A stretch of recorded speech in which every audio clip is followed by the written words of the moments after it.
Assalamualaikum warahmatullahi wabarakatuh.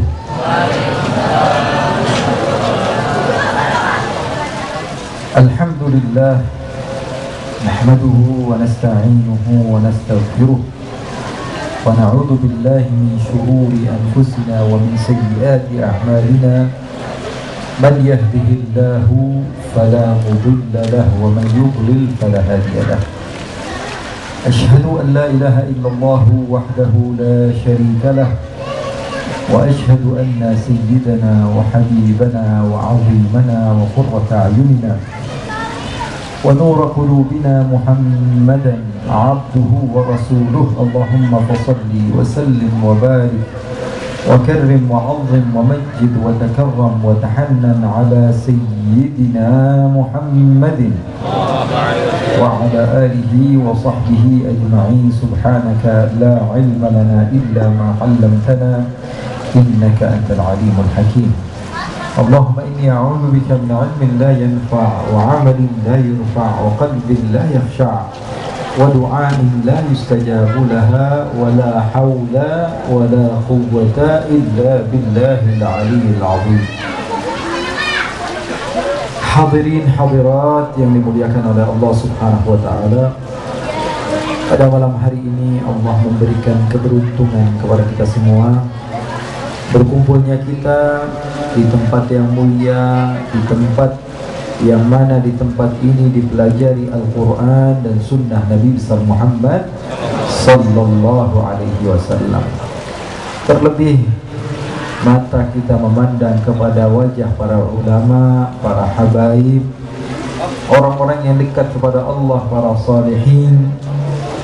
Kata Imam Syafi'i, "Law lam takunil ulama awliya, falaysa lillahi min wali." Dengarkan kata Imam Syafi'i, kalau ulama tidak disebut wali, lalu yang pantas untuk disebut wali itu siapa? Kalau sekelas ulama tidak kita namakan para wali-walinya Allah, lalu beritahu kepada saya siapa yang pantas untuk menjadi walinya Allah. Dan tentu insya Allah kita yakini guru-guru kita, Abuya yang barusan memberikan kepada kita ceramah, wejangan ilmu dari Al-Quran, dari Sunnah Nabi besar Muhammad Sallallahu Alaihi Wasallam. Terlebih tadi kita mendengar pembacaan Maulid Nabi besar Muhammad Sallallahu Alaihi Wasallam, pembacaan sejarah Nabi yang dikarang oleh seseorang yang Al-Hafidh. Tahu Al-Hafidh? Hafal lebih dari ratusan ribu hadis beserta sanadnya. Ratusan ribu hadis beserta sanadnya. Bukan hanya sekedar menghafal hadis. Innamal a'malu binniyat wa innama likulli imri'in ma nawa. Tapi periwayatannya juga. Beliau akan berkata, qala haddatsani fulan an fulan an fulan qala akhbarani fulan, sampai kepada Rasulullah sallallahu alaihi wasallam. Kalau kita dengar-dengar, kalau beliau memang betul-betul dengar dari gurunya ke gurunya ke gurunya ke gurunya sampai kepada Rasulullah sallallahu alaihi wasallam. Hafal ratusan ribu hadis beserta sanadnya, ngarang maulid. Ini recehan, baru hafal hadis dua sudah ya. Dua hafal hadis cuma dua. Kullu bid'atin dhalalah wa kullu dhalalatin finnar. Sama hadis, man ahdatha fi amrina hadza ma laysa minhu fahuwa rad. Hadis sahih yang dihafal dua bisa mengomentari ulama yang hafal ratusan ribu hadis dari guru ke guru ke guru ke guru sampai kepada Nabi besar Muhammad SAW. Padahal dua hadis itu juga copy paste dari Syekh Google ya. Betul atau tidak? Kira-kira ini Al-Imam Al-Hafidh Ad-Daiba'i kira-kira paham gak hukum maulid? Paham gak hukum maulid? Hafal gak hadis kullu bid'atin dhalalah? Hafal. Orang ratusan ribu hadis dia hafal, ya tentu dia akan mengetahui hukumnya. Jadi kalau tanya sama saya, hukum maulid seperti apa? Coba lihat aja yang ngarang maulid siapa? Ulama hadis bukan? Ulama hadis. ya tentu akan sejalan dengan hadis-hadis baginda Nabi besar Muhammad sallallahu alaihi wasallam. Tapi sekarang insya Allah sudah nyaman, sudah tidak ada lagi yang berbeda pendapat kecuali tinggal sedikit saja. Alhamdulillah sekarang semuanya sepakat. Ya, saya bikin pengajian, ya dulu pernah bikin kajian, namanya kajian Sirah Nabawiyah, kajian sejarah Nabi Muhammad. Padahal yang dibaca Maulid, cuman kita terjemahin. Apa bedanya? Sebagian orang itu anti dengan nama Maulidnya, bukan apa yang ada dalam isinya, bukan. Sudah terlanjur benci kepada namanya. Makanya perlunya ada pondok pesantren. Kita bangga, bahagia. Pondok pesantren Miftahul Huda. Ya. Al-Huda huwa sabil. Al-Miftah huwa al-Miftah. Untuk mendapatkan jalan harus ke Miftahul Huda. Untuk mendapatkan ilmu harus ke Miftahul Huda. Untuk mendapatkan ar-rasyad, al-huda huwa ar-rasyad. Untuk mendapatkan hidayah harus perlu tahu kuncinya. Dan insya Allah kita semua termasuk orang-orang yang mendapatkan kunci kebaikan di sisi Allah Subhanahu wa ta'ala. Saya datang jauh dari Garut, ya berapa kilo musafir. Dan kata Nabi, doa musafir diijabah oleh Allah. Bukan habibnya, bukan ustadznya, bukan kiainya, tapi musafir. Kata Nabi, musafir doanya diijabah. Mudah-mudahan oleh-oleh dari saya, mudah-mudahan pulang dari majelis ini semuanya mendapatkan husnul khatimah. Itu saja yang saya harapkan, karena husnul khatimah yang paling mahal. Husnul khatimah paling mahal.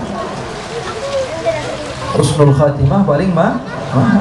Karena kalaupun seseorang melakukan kebaikan dari awal hidupnya sampai akhir, tapi di akhir hidupnya dia melakukan maksiat kepada Allah sehingga Allah murka, maka hilang semua kebaikannya. Ada seorang bernama Bal'am bin Ba'ura. Siapa namanya? Bal'am bin Ba'ura, murid daripada Nabi Allah Musa alaihi salatu wassalam. Ini disebutkan di dalam Hasyiah As-Sawi ala Tafsiril Jalalain. Ada seseorang bernama Bal'am bin Ba'ura. Dia santri, tapi hafalnya bukan kitab-kitab kecil doang, tapi kitab-kitab besar juga dihafalkan. Kalau kita kan kadang-kadang bangga, baru hafal kitab sedikit saja bangga. Saya bisa menantang Bal'am. Kamu hafal apa? Saya hafal Alfiyah. Alfiyah berapa bait? Alfiyah berapa bait? 1000 bait. Tahu ilmunya Bal'am? Tahu? Kata ulama, hatta yatasaffaha ma fi lawhil mahfuz. Kitab di dunia udah habis dihafalin sama dia, akhirnya dia pakai kitabnya malaikat di lauhil mahfuz. Ini alim atau tidak alim kira-kira? Berilmu atau tidak berilmu? Berilmu. Tapi meninggalnya menjadi musuh gurunya Nabi Musa alaihissalatu wassalam. Karena seseorang terkadang sudah merasa di puncak, dia melihat orang-orang itu jauh, semuanya kecil. Saya pernah mengatakan, kamu, hei kamu yang berada di puncak gunung, kamu akan melihat semua orang di bawah itu seperti kerdil kecil sekali, betul atau tidak? Dan kamu tidak sadar orang yang di bawah juga melihat kamu begitu kecil. Terkadang kita tidak sadar, kita hanya melihat dengan kacamata kita, melihat orang, wah semuanya kecil. Padahal kamu tidak sadar, orang lain juga melihat kamu begitu kecil, begitu hina dengan kesombonganmu. Tidak ada apa-apanya. Apa yang kamu punya? Ilmu apa yang bisa dibanggakan dengan ilmumu? Sekolah S1, S2, S3 sampai selesai, teruskan lagi, title semua dia ambil. Keluar dari kelas tiba-tiba ada pisang, kulit pisang jatuh, hilang semua ilmunya. Ditanya namanya aja nggak tahu. Betul atau tidak? Apa yang kamu mau banggakan? Apa? Saya hafal ini, hafal itu. Kalau Allah berkehendak, seketika ilmumu semuanya hilang. Apa yang kamu banggakan di hadapan Allah Subhanahu wa ta'ala? Ibadah. Tahu iblis? Tahu iblis? Itu alimnya dan solehnya luar biasa. Sampai-sampai posisinya di atas malaikat. Bahkan sebagian ulama hadis menyebutkan kalau dahulu malaikat bisa berjumpa iblis, mereka akan berbangga dan memberitahu kepada sahabat-sahabatnya, tahu nggak, saya tadi barusan ketemu iblis loh. Kayak kita nih kalau ngeliat selebgram ya, lihat artis ya, lihat Habib, selfie dong Bib ya, akhirnya nunjukin ke orang-orang atau ditandain biar dikasih tahu, ini saya barusan sama Habib pula, sama selebgram, sama ustaz, sama kiai, sama berbangga. Dulu malaikat juga begitu, jadi jangan sombong. Dulu iblis ya, kalau ada orang yang berjumpa dengan dia dari para malaikat, malaikat akan berbangga. Tahu nggak kalian, saya barusan ketemu iblis, seneng banget, rasanya hati saya adem kalau ketemu iblis. Kalau sekarang, kira-kira kalau kita ketemu iblis, bawaannya pengen maksiat terus. Padahal dulunya begitu.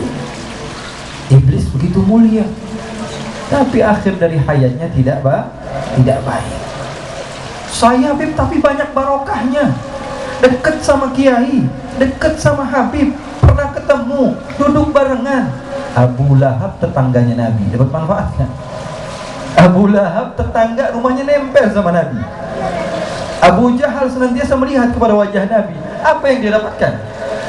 Ini bangga, wah saya kayaknya masuk surga. Kenapa? Mimpi Nabi. Cuma dalam mimpi ente. Abu Jahal ketemu langsung, Abu Lahab ketemu langsung, Uqbah bin Abi Mu'ayyid ketemu langsung, Al-Walid bin Al-Mughirah ketemu langsung, Al-As bin Wa'il As-Sahmi ketemu langsung.